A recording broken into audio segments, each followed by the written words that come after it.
If you are bad, I am your dad.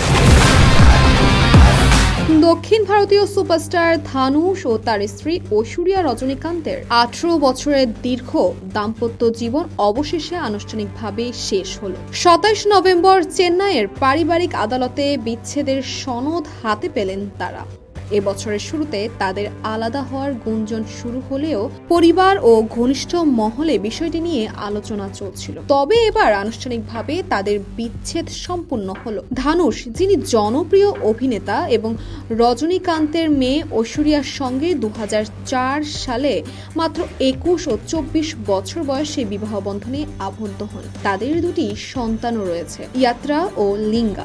এতদিন তারা দাম্পত্য জীবনে সুখ দুঃখ ভাগাভাগি করলেও শেষমেশ তাদের সম্পর্ক টিকিয়ে রাখা আর সম্ভব হয়নি।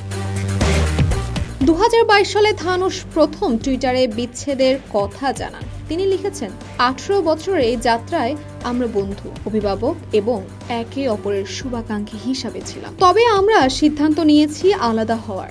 আমাদের এই সিদ্ধান্তকে সম্মান জানানো হবে বলে আশা করি। ঐশ্বরিয়া একই সময়ে ইনস্টাগ্রামে লিখেছেন, ক্যাপশনের আর প্রয়োজন নেই, শুধুমাত্র আপনাদের সমর্থন ও ভালোবাসাটাই যথেষ্ট। এই বিচ্ছেদ নিয়ে রজনীকান্তের পরিবার শুরুতেই আপত্তি জানালেও শেষ পর্যন্ত তাদের সিদ্ধান্ত মেনে নেওয়া হয়। উভয়ের মধ্যে সম্পত্তি নিয়ে কোনো বিবাদ না থাকায় ডিভোর্সটি পারস্পরিক সম্মতির মাধ্যমে হয়েছে। ধনুষের সম্পত্তির পরিমাণ প্রায় 230 কোটি টাকা আর ঐশ্বরিয়ার সম্পত্তি 145 কোটি টাকার কাছাকাছি। বর্তমানে দুজনেই পেশাগত জীবনে মনোযোগ দিয়েছেন। ঐশ্বরিয়া পরিচালনায় ফিরেছেন লাল সালাম সিনেমা দিয়ে, আর ধানুষ অভিনয়ে ব্যস্ত একটি বায়োপিক নিয়ে।